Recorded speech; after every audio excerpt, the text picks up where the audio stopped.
Hi అండి. నమస్తే. నోటికి పుల్లగా తినాలనిపించినప్పుడు రోటి పచ్చడి చేసుకొని తింటే ఈ విధంగా చాలా బావుంటుంది.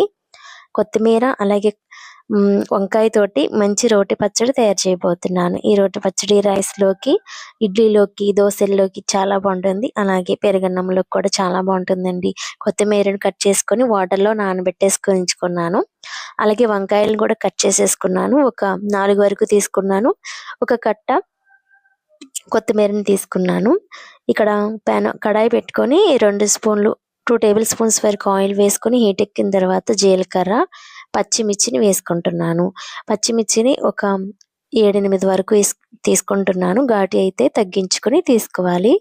ఇక్కడ లేతగా ఉన్న వంకాయలను కట్ చేసేసుకొని ఆల్రెడీలో నీటిలో ఉంచుకున్నాం కదా! ఇవి కూడా వేసేసుకొని ఈ వంకాయలు తొందరగా మగ్గడానికి సాల్ట్ వేసేసి ఒక్కసారి బాగా కలిపేసుకొని మూత పెట్టేసుకొని ఈ వంకాయలు మెత్తగా అయ్యేంత వరకు మగ్గించేసుకోవాలి. వంకాయలు లేతగా ఉన్నాయైతే ఈ పచ్చడికి బావుంటాయి. బాగా కలుపుకుంటూ వాటర్ ఏమీ లేకుండా అయ్యేంత వరకు మగ్గించేసుకున్నాను. ఇలా మగ్గించేసుకున్న తర్వాత ఇందులోకి ముందుగా కట్ చేసుకొని పెట్టుకున్న కొత్తిమీరని తీసుకుంటున్నాను. ఇక్కడ కట్ట కొత్తిమీర వరకు తీసుకుంటున్నాను. వంకాయలైతే ఒక 4 వరకు తీసుకున్నాను. ఇప్పుడు కట్ చేసుకొని ఉంచుకున్న కొత్తిమీరని యాడ్ చేసేసుకోవాలి కొంచెం కొంచెంగా. ఈ కొత్తిమీర వేసినప్పుడు ఒక్కసారి కలపడం కుదరదు కాబట్టి ఇలా వేసేసుకొని మూత పెట్టేసుకొని వాటర్ అంతా కూడా ఎగిరిపోయేంత వరకు బాగా మగ్గించేసుకున్నాను. మరి హై ఫ్లేమ్‌లో కాకుండా సిమ్‌లో పెట్టేసుకొని మగ్గించుకోవాలి. ఇందులో ఒక హాఫ్ నిమ్మ చెక్కంత చింతపండుని కూడా వేసుకుంటున్నాను. పులుపు ఎక్కువైతే టేస్ట్ బాగోదు. జస్ట్ కొంచెం పులుపు కొంచెం వేసుకుంటేనే బావుంటుంది. నేనిక్కడ హాఫ్ నిమ్మ చెక్క అంత వేసేసుకొని మగ్గించేసుకున్నాను. వాటర్ కూడా రిలీజ్ అయిపోయినాయి. ఈ వాటర్ కూడా కొంచెం ఎగిరేంత వరకు ఎగిరించేసుకుంటున్నాను. మరీ ఎక్కువగా వాటర్ ఉంచేస్తే చట్నీ జారుగా అయిపోతుంది.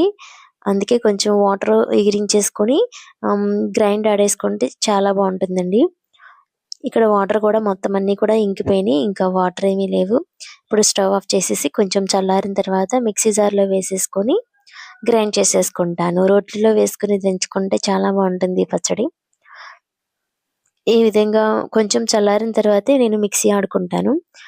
ఇప్పుడు పోపు కోసం ముందుగానే తాలింపు వేసేసుకొని ఉంచుకున్నాను. ఆల్రెడీ తాలింపు కూడా చల్లారిపోయింది. ఎండుమిర్చి అలాగే మినపప్పు ఇవన్నీ వేసేసి పోపు వేసేసుకున్నానండి. తర్వాత గ్రైండ్ ఆడుకున్న కొత్తిమీర పచ్చడిని ఈ పోపులోకి ట్రాన్స్‌ఫర్ చేసేసుకోవాలి. ఇప్పుడు ఈ పోపంతా కూడా పచ్చడికి బాగా పట్టేంత వరకు కలిపేసుకోవాలి. ఇది వేడి వేడి అన్నంతోటి ఈ పచ్చడిని తింటే చాలా బావుంటుంది. కొత్తిమీర ఫ్లేవర్ కూడా బాగా తెలుస్తుంది.